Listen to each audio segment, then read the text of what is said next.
It was just 1 year ago that Nikon announced the Z6 and Z7. They went full frame mirrorless. Now they're announcing something else in that building over there. We've got sweet and salty. I'm sweet. Do you like salty? Do you like salty?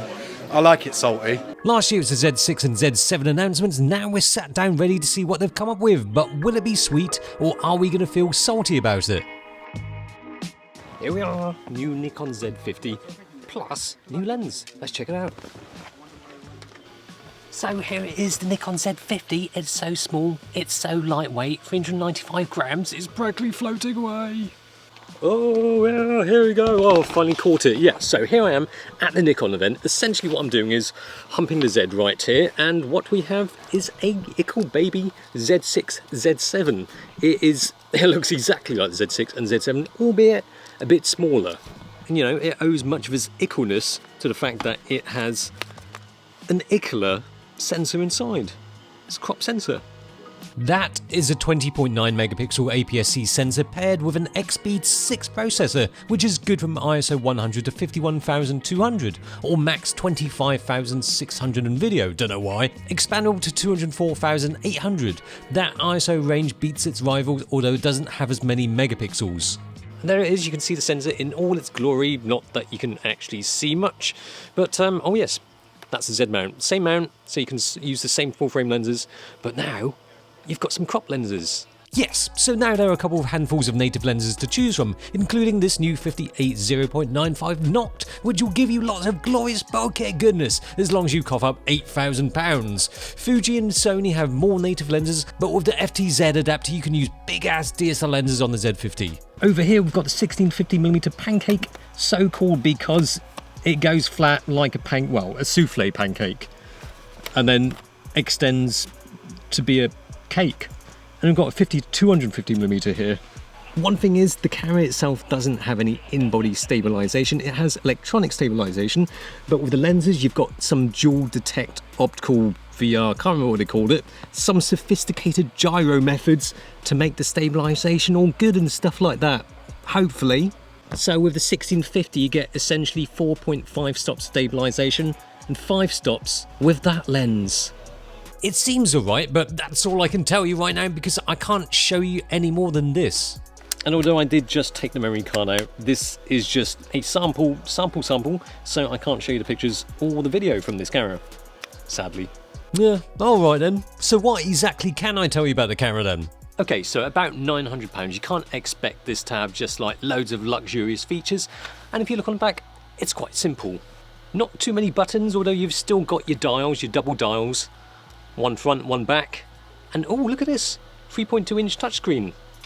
The touchscreen, you can use it to scroll through the menus, change settings, and it's pretty good. It's very responsive. Oh, iMenu, just like Z6 and Z7.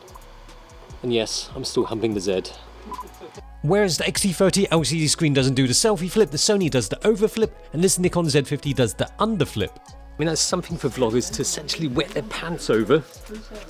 But once you put tripod or selfie stick on, the screen's blocked. To be honest, it's not significantly flipping better or worse than the A6400 overflip, but at least it's better than a flipping Fuji flipping LCD screen, which doesn't flip.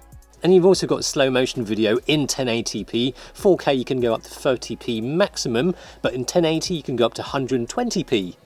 No headphone output, but neither does the Sony. But one thing that A6400 benefits from is being able to shoot video and log. Still, I think this could be a nice little camera for taking video, if it's anything like the Z6. The good thing is they haven't cheaped out on the auto-focusing system. It's still got phase detection just like the Z6. In fact, it's got the same system as the Z6, 209 AF points with eye detection AF. It has less AF points than the Z6, but presumably that's because it has less sensor space. It's like I'm at a rave with all these green flashing lights.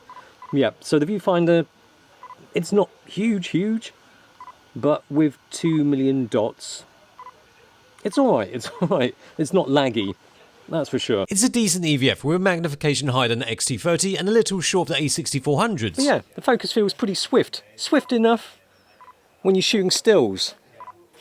Yeah, so as it has basically the same autofocusing system as the Z6, I'm hoping, including the IAF, it should work pretty well. It seems to be doing an okay job at detecting eyes, but I have to say, Sony's IAF and also Fuji's IF are pretty formidable. I'm just going to have to test out the Z50 properly. And what the burst rate? Let me check out the burst rate. Let's check out the buffer, yeah? Oh, that's not a very good buffer.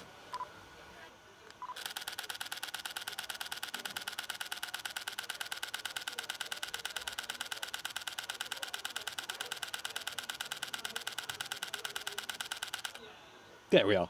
That's the buffer. 97 shots raw plus fine JPEG. I'll have to try that again because if it's correct, that is impressive. I mean, that's all I can show you when I can't show you any sample photos and I don't have the right HDMI cable, but there you go, you're just going to have to believe me until the review comes out. Alright? Overall, a very likeable camera at a likeable price. These are the kind of cameras that make the world go round.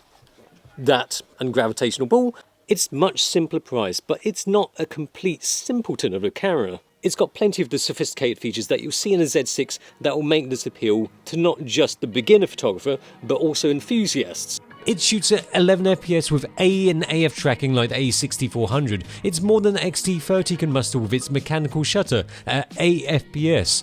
The Nikon has less AF points, but I think the camera really holds up well against its two main competitors, the X-T30 and the A6400. Ergonomically, I think it is the best, and you can invest in a system with the intention of going full frame later. You can't do that with the Fuji. It feels good so far, I'll just have to test it out properly to find out if it really is sweet and not salty.